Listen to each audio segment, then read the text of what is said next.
we're going to bring you back to 1988, 32 years ago. The lady who joins us now, Marie McCourt, her daughter Helen, was murdered by a man called Ian Sims. But earlier this week, and just days before the anniversary of her daughter's death, Sims was released from prison. So many years have passed, but it's still raw with you, and our condolences to you, because it must hurt every single day. But could I ask you, Ian Sims has served a lot of time in prison and he has been released. But Marie, he's always denied he's murdered your daughter. For one moment, do you believe him? Could what he be saying is true?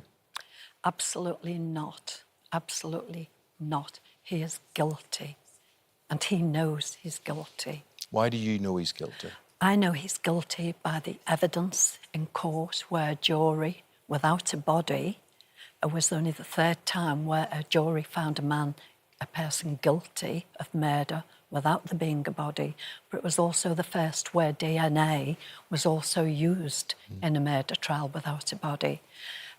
He's appealed against his conviction, and it was thrown out by the Royal Court of Justice because his barrister put forward the reason that they felt he should have a retrial, because they believed that he struck her a blow, she screamed, he struck her again, and that has been the fatal blow.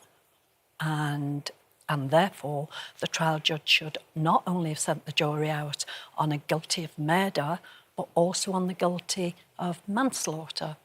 And those three judges, when they came back in, I always remember the middle judge, the main one, he said, you know, you lawyers, you want your cake and eat it, don't you? You know very well that what you have just put to this court, that could not happen. 3 weeks, and not once did the defence barrister put forward a notion of manslaughter. He said he was refused a retrial. He has also appealed twice for parole before and had that turned down. But He's actually had more parole hearings. Yeah. I've attended at least 4, if not 5. Okay. So the main thing, I mean, nothing's going to bring Helen back, but you are a mother in constant grief because you don't know where your daughter is. Yes. I'm sorry to bring this up, but why do you think people like him hold that information back? I think that killers who plan to commit a murder, maybe not a victim at the time, but they are sick people who will plan how they could kill somebody, get rid of their body, and they would never be charged with murder. And I think that this is the type of killer. Because of DNA, they now know, and we're getting a lot more of these murders, because DNA on a victim's body, it only needs one little spot of perspiration off the killer or a hair from their head, and they can trace that killer. So they get rid of the body, and that is where, even if they're found guilty, they keep that, it's a control. And it was exactly the same for Ian Brady over the moors. I know that you have appealed directly to Ian Sims by letter. What did you ask him in that letter? I just basically begged him, please, you know, it's 3 years since this nightmare happened to both of us.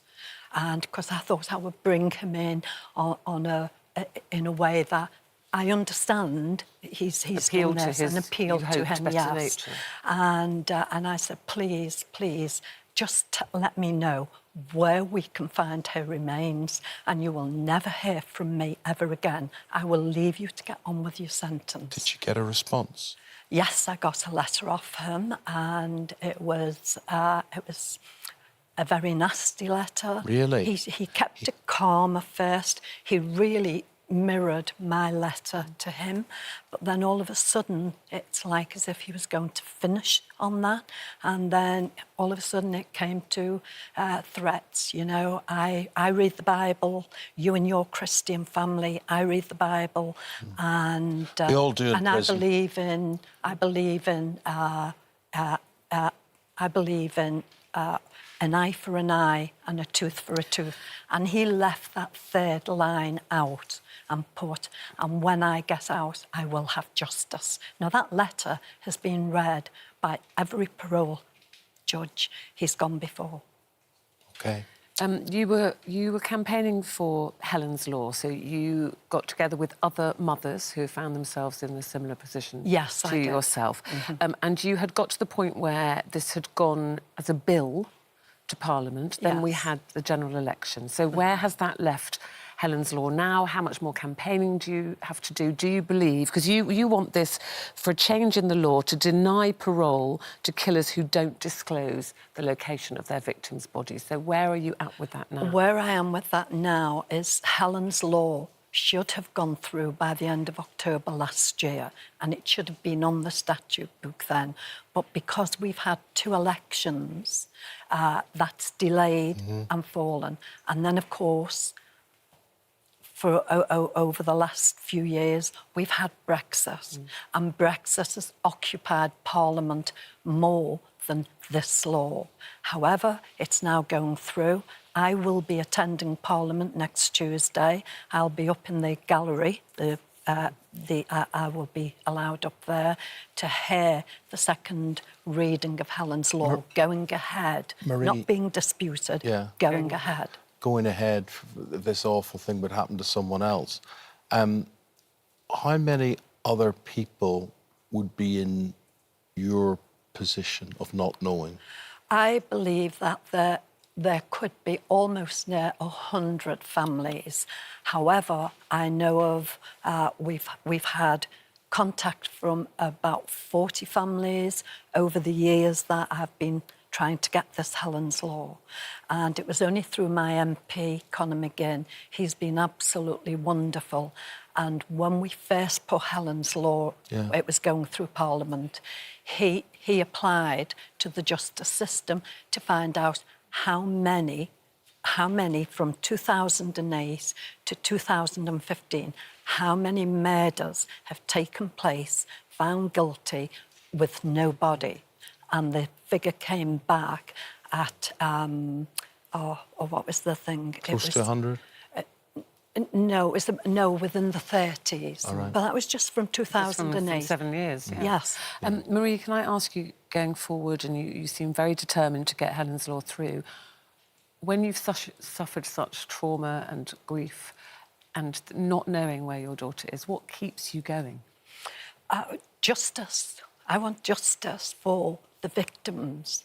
I want the victims' families to have justice, that they can have their loved ones remains returned, and they can put them where they want, whether they want to throw their ashes in a place that person loved, or in my case, I want my daughter to be given a plot in our little church in the village. Oh, no. Well, listen... It's not a lot to ask. It's not a lot ask. It's the right thing to ask on behalf of Helen, on behalf of your family. That's all I've ever wanted. I know. And I said that to him in the letter. Yeah. Please, just tell me. And you'll never hear from me again. I'll leave you to get on with your sentence and to be released when they decide it's right. Listen, I'm sure Helen would be very proud of you for fighting in her name. Thank you very much. And thank you for having me on. It's so important because there are so many of these families, and we need this law and we need it to be strong. And I do believe that with Helen's Law, these parole judges will then have to, when they're looking at are they safe to be released, they have to follow the law of Helen's Law. Okay. And that's important. Well, Marie, good luck to you. Thank you very much indeed.